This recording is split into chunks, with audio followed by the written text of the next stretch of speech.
네, 박근혜 대통령이 다음 달 14일부터 18일까지 미국을 방문하게 되는데요.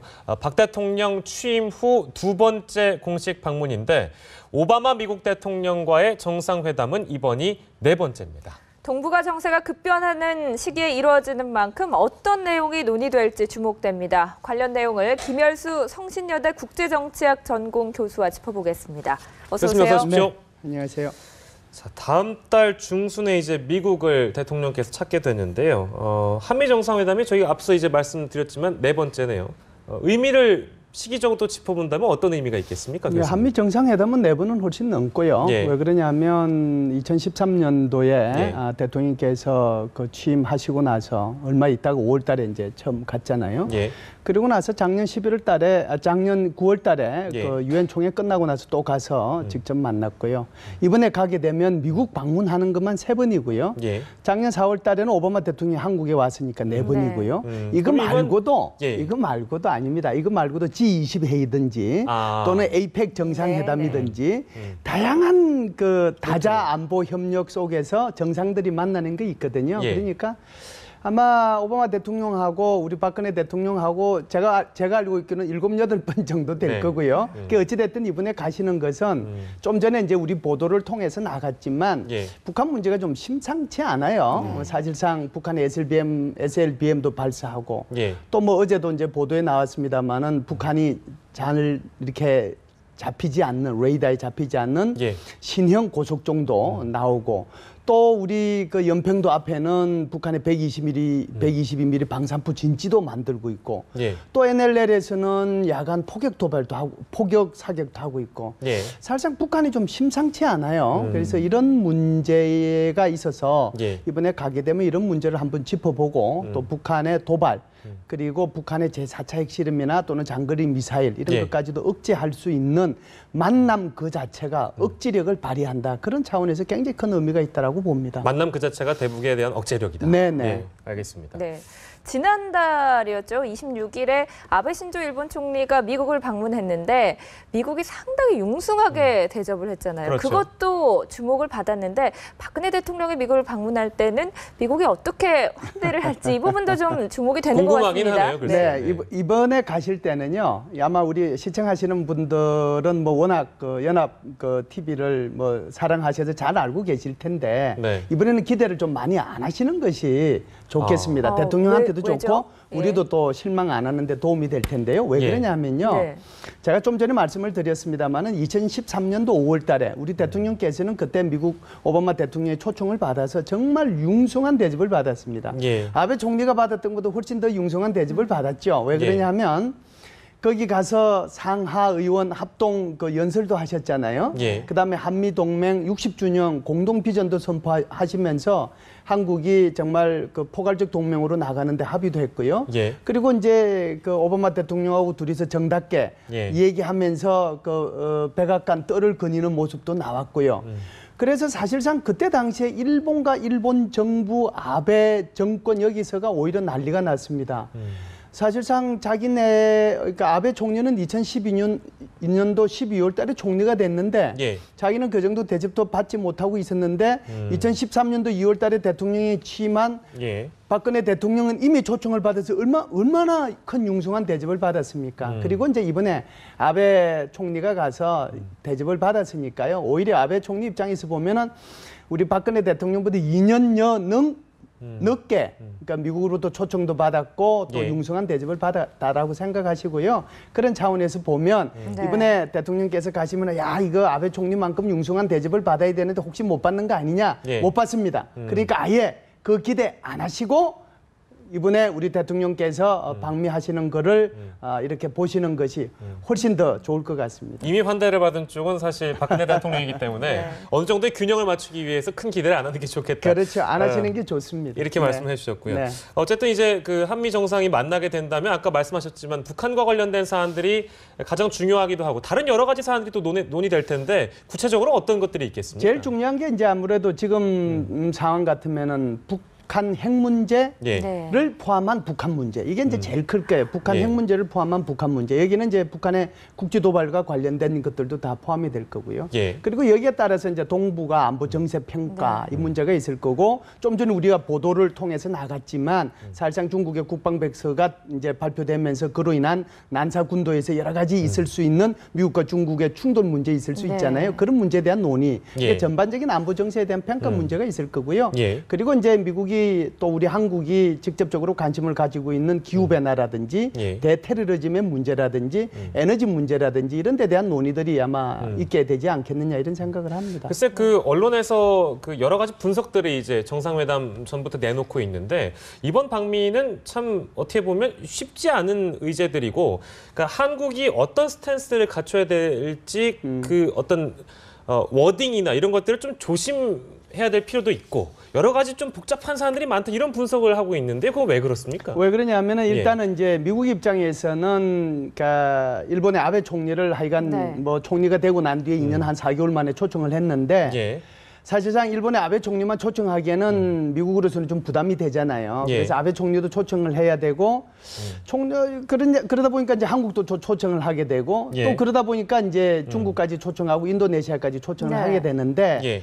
일본 초청하고 난 뒤에 바로 중국을 초청하면은 중국이 좀 불편할 거고 예. 중국을 먼저 초청하고 일본을 초청하게 되면 일본이 좀 불편할 거고 네. 그래서 아주 절묘하게 이 각국의 수반들을 잘 배치해서 초청을 했다라고 생각을 하고요. 예. 그래서 이제 일본 총리가 갔다 오고 난 뒤에 우리 대통령 갔다 오시면 9월 달 되면은 이제 네. 또다시 시진핑 주석이 미국을 방문하도록 돼 있거든요.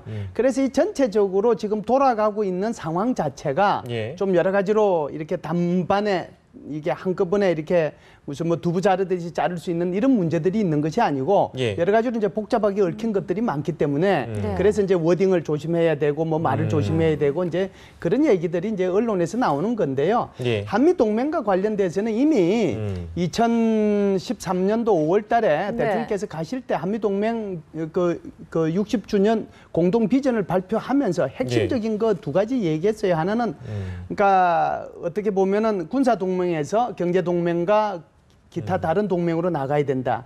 그리고 이제 한국과 미국의 양자 동맹에서 지역 동맹과 세계 동맹으로 나가야 된다. 소위 말해서 글로벌 동맹이거든요. 예. 거기에 대한 것들이 이미 2013년도에 다 양국 간의 문제가 해결이 됐기 때문에 적어도 동맹 문제 가지고 다시 미국하고 한국의 대통령이 아주 디테일한 부분까지 얘기할 것은 현재로서는 저는 없다라고 봅니다. 네, 오히려 알겠습니다. 더 큰 문제, 아까도 얘기했지만 기후변화 문제라든지 테러리즘 문제라든지 에너지 문제라든지 이런 것들에 대한 이야기와 그런 데 대한 우리 대통령께서 가지고 계신 어떤 아이디어 이런 예. 것들을 오바마 대통령한테 주면 오바마 대통령이 세계 전략을 펼치는데 아마 도움이 되지 않겠느냐 그런 생각을 합니다. 알겠습니다. 그 언론에서 어떤 걱정하는 것처럼 굉장히 어려운 것보다는 여러 가지 뭐 논의될 사안들, 좀 더 큰 사안들, 뭐 기후 변화도 있고 이런 사안들을 논의할 것이다. 이렇게 말씀을 해주셨어요. 네, 여러 가지 의제가 있는데 그 중에서 대북공조 부분이라고 한다면 혹시 박근혜 대통령이 갔을 때 사드 얘기 나오지 않겠느냐 이런 거 다들 연관지어서 생각을 할 수가 있을 것 같던데요. 어떻게 전망하시나요? 사드 문제는요. 네. 일단 한미 간의 중요한 이슈죠. 예. 이슈인데 지금 우리 정부에서 얘기하는 것처럼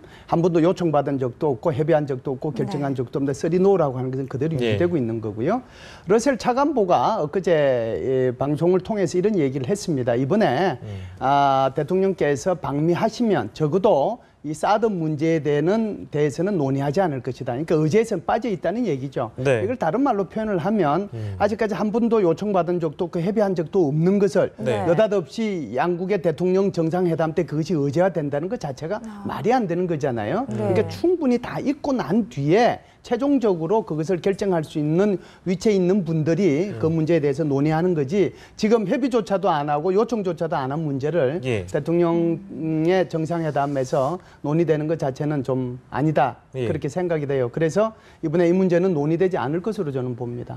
근데 미국 국무장관이 지난주에 와서 사드 관련된 발언을 하고 갔는데 그럼 그건 저희가 어떻게 봐야 되겠습니까? 약간 민감하게 생각할 수 있는 부분인데요. 지금 사드 문제와 관련해서요. 미국이 두 가지 시그널을 계속해서 보내고 있는 건 아마 다 아실 거예요. 예. 그러니까 똑같은 미 국무부에 또는 미 국방부에 소속돼 있는 최고, 그러니까 장관부터 시작해서 한 차관부 국가주석급들이 얘기하고 있는 것이 예. 어떤 사람은 한 번 와서 사드 얘기를 한 번 하고 예. 어떤 사람은 한 번도 협의한 적이 없다라고 네. 두 가지 시그널이 계속해서 네네. 오잖아요. 예. 이 시그널을 두 가지를 우리가 분리해서 한번 볼 필요가 있는데요. 하나는 한 번도 우리가 그 한국하고 협의한 적이 없다라고 얘기한 것은 그것은 아까 제가 얘기한 것처럼 썰이 놓여서 맞는 거예요. 예. 이건 한국과 미국 사이의 문제예요. 한국과 미국 사이에. 그러나 주한미군을 보호하고 그다음에 한국에 있는 미국 시민들을 보호하고 주한미군의 자산을 보호하고 이렇게 하기 위해서는 자기네들의 기지 속에서 예. 사드 배치는 필요하다라고 얘기하는 거거든요. 예. 무슨 얘기냐면 사드 배치를 한국 정부가 사서 한국에 배치하느냐, 네. 한국 정부가 사서 미국 정부가 가지고 오되 한국이 부지를 줘서 배치하느냐, 예. 그렇지 않으면은 미국 스스로가 가지고 와서 미국 내에 기지에 배치하느냐, 이 차이 때문에 예. 이 두 가지 시그널이 계속해서 나오고 있는 거고요. 예. 이것 때문에 지금 혼란이 있을 수 있는데 네. 국무부 장관이 엊그제 와서 얘기한 것은 바로 미 8군 용산 기지에 가서 한 얘기가 예. 여러분들의 안전과 우리를 위해서 이래요. 이때 이 우리라고 하는 것은 예. 주한 미군 미국. 장병들을 예. 얘기하는 거고 미국 시민을 얘기하는 겁니다. 그래서 사드가 필요하다라고 얘기한 것이죠. 예. 그렇다고 해서 이것 가지고 한국하고 한 번도 협의한 적이 없다. 그 말이 맞는 거예요. 네. 한국하고 협의는 안 한 거죠. 복잡하게 들어가기에 시간이 조금 부족할 수도 있겠습니다. 교수님 말씀 들어보니까 사드 관련해서는 지금 한미가 뭐 비용에 대한 문제 때문에 이러는 건가요? 그러면 그렇게 들리는데요. 네, 지금 제가 이제 말씀드린 걸 아주 잘 간파하셨다라고 네. 보는데요. 한국의 국방부도 그냥 봉급만 받아 먹는 국방부가 아니에요. 예. 한국의 국방부도 다 국가를 위해서 어떻게 하면은 우리가 돈을 적게 들이면서도 대한민국의 국가 방위를 위해서 예. 어떻게 우리가 정책 결정을 하고 하는 것이 좋을 건가 끊임없이 고민하고 있는데요. 네. 네. 만일에 한국 정부가 미국 보고 우리가 사드가 필요하다라고 하면 내가 사야 돼요. 그런데 한국 정부는 일관되게 얘기하는 것은 한 번도 요청받은 적 없고 협의한 적 없고 결정한 게 없다라고 얘기하는 것은 우리 돈으로 안 사겠다는 것을 의미하는 거예요. 예. 그런데 이것을 국방부가 공식적으로 말을 못하는 거죠. 네. 그러니까 국방부가 여론의 질타를 받으면서도 계속해서 이 말만 할 수밖에 없는 것을 예. 우리는 이해해야 됩니다. 그런 차원이다라고 하는 것이죠. 전략적 모호성이다. 이렇게 이해해야 되겠네요. 네. 다른 사안인데요. 그 한미 정상회담에서는 역사에 대한 얘기는 안 나오겠습니까? 그 아베 총리가 일본에 가서 어떻게 보면이 아니죠. 사실상 저희가 보기엔 굉장히 실망스러운 얘기를 좀 했는데 박근혜 대통령에게 역사 문제 원칙적으로 해결하는 건 좋은데 어느 정도 좀 느슨하게 가져가는 게 좋지 않겠냐 이렇게 얘기하면 또 곤란하단 말이죠. 어떻게 전망하십니까? 우선요, 아주 단도직입적으로 얘기하면 예. 이번에 한국과 미국 간의 대통령 정상회담을 통해서 예. 역사 문제는 논의를 안 했으면 좋겠다. 자칫 잘못하면 회담이 역사 전쟁에 빠져버리기 때문에 그 논의는 안 했으면 좋겠다는 게 제 개인적인 생각입니다. 예. 그리고 대통령께서 이제 우리가 일본하고는 투트랙으로 가겠다고 얘기했잖아요. 역사와 영토 문제를 한 묶음으로, 그다음에 경제와 안보 문제를 한 묶음으로 예. 이것은 끝까지 집요하게 파고 들어가되 이 경제 문제와 안보 문제는 계속해서 협력해 나가겠다라고 얘기했잖아요. 예. 그런데 아베 총리가 미국을 방문하고 돌아간 지 한 2달도 채 안 돼서 한국의 대통령이 달랑 가서 네. 예를 들어서 얘기하는데 일본의 그 아베 총리의 역사 인식 문제 가지고 오바마 대통령한테 얘기하면 예. 한번 잘 생각해 보세요. 이거 고해 바치는 거잖아요. 한 나라의 대통령이 예. 정말 그 정상회담에 가가지고 일본이 지금 이러고 있습니다. 그래서 내가 못 만납니다. 이런 식으로 얘기한다라고 하면 예. 얼마나 그것이 수준 낮은 얘기가 되겠어요. 그래서 우리는요. 이번에 그 아베 총리가 이번 그 미국 방문을 통해서 얻은 것도 많지만 예. 제가 볼 때는 이런 것이 훨씬 더 많다고 생각해요. 한번 보세요. 미국의 하원 의원들 민주당 17명, 공화당 8명에서 25명이 연판장 돌렸잖아요. 예. 아베 너 역사 인식 똑바로 해라. 그러니까 미국의 역사학자들 아베 총리가 귀국하고 난 뒤에 187명이 전부 다 그 사람들 더 정확하게 하면 친일 학자들입니다. 일본으로부터 펀드를 받아가지고 일본을 연구하는 사람들이에요. 네. 그럼에도 불구하고 그 사람들이 주체가 돼서 아베 총리의 역사 인식에 문제가 있다. 역사를 똑바로 봐라. 역사가 바꿀 수 있는 게 아니다라고 네. 얘기했고 지금 그 미국의 학자들이 500명을 넘었어요. 근데 그것뿐만이 아니에요. 지금 일본에는 일본의 역사를 연구하는 단체들이 많이 있는데 네. 그중에 핵심 단체 4개를 포함해서 총 16개 단체의 회원들 6,900명이 뭐라고 그랬어요? 위안부 강제 연행한 거 맞다. 역사 똑바로 봐라. 예. 그러면은 아베가 이기는 걸까요? 역사가 이기는 걸까요? 그런데 이 문제를 가지고 우리 대통령이 그 오바마 대통령한테 아이고 이거 좀 가서 혼 좀 내주십시오 말할 때 혼자 이렇게 얘기하면 되겠어요. 그래서 우리는 훨씬 더 전략적인 마인드를 가지고 예. 일본의 양식 있는 지식인들과 일본의 시민단체와 연대하고 예. 네. 미국의 의회 의원들과 미국의 역사학자들을 연대하고 그리고 그들이 우리를 대신한다기보다는 역사를 올바로 보는 거죠. 역사를 올바로 보게 하고 아베의 역사 인식에 대해서 질타할 수 있도록 그렇게 해야 되는 겁니다. 이것이 맞는 네. 방법이고 전략이지 이번에 가서 대통령께서 말씀하시는 건 옳지 않다고 봐요. 예. 네. 그럼 마지막으로 미국과 패권 다툼을 벌이고 있는 중국 얘기를 좀 해보겠습니다. 네. 난사군도 둘러싸고 미중 갈등이 지금 고조되고 있는데요. 중국은요, 앞서 저희가 전해드렸는데 미국이 물리적 충돌을 유발할 경우에 선택의 여지 없이 교전을 하겠다, 뭐 이렇게 얘기하고 있는 상황인데 예. 우리나라 지금 중간에 있는 입장이잖아요. 어떻게 대응을 해야 될까요? 뭐 난사군도 같은 경우는 중간에 있는 입장이 아니라 한참 떨어져 있죠. 우리하고는 상당한 거리에 있는 건데 그럼에도 불구하고 한국이 전략적인 선택을 해야 될 때 어떻게 네. 해야 될 것이냐 그건데요. 네네. 난사군도라고 하는 것이 굉장히 지금 복잡합니다. 거기에 난사군도의 섬이라고 하는 것이요. 사실상 섬, 우리 독도와 같은 섬들도 있지만 아주 예. 사주로 구성된 소위 말하는 모래섬으로 구성되어 있는 섬들이 많거든요. 여기에 지금 중국, 대만, 베트남, 필리핀, 말레이시아, 브루네이 6개 국가가 서로 영유권을 주장해요. 서로가 자기 섬이라고. 그럼에도 불구하고 중국이 그 많은 그 사주와 사초로 구성된 데다가 거기다가 전부 다 그 모래를 갖다 넣어가지고 예. 인공섬을 만들잖아요. 네. 그 인공섬을 만들어서 지금 중국이 추진하고 있는 게 벌써 7개를 인공섬을 만들고 있어요. 그 만들고 있는데 거기다가 뭐를 하겠어요? 군용기가 내려앉고 뜰 수 있도록 할 줄로 만들어요. 그 세상에 눈에 보이지도 않던 그 섬에다가 예. 그리고 유조선이 들락날락 거릴 수 있는 항구를 만든단 말이에요. 미국의 입장에서는 이렇게 생각하는 거죠. 이것은 지금 영유권 문제가 해결도 안 된 거고 네. 해결도 안 된 건데 이걸 섬으로 만든다고 해서 너희들 땅이 되는 게 아니다. 그래서 그 위를 날랐어요.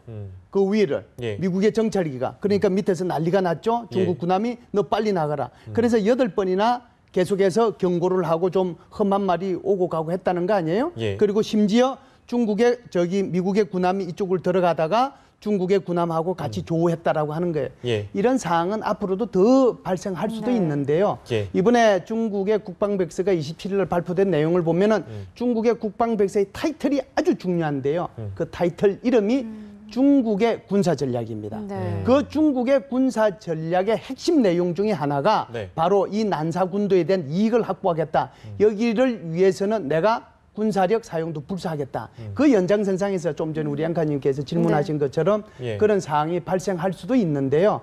그래서 그것이 뭐 내일 모레 문제는 아니라고 봅니다. 그래서 네. 좀 더 유심히 이것이 어떤 사태로 발전될지 좀 지켜봐야 될 필요는 있다고 봅니다. 네, 알겠습니다. 오늘 말씀은 여기까지 듣도록 하겠습니다. 김열수 교수님과 함께했습니다. 고맙습니다.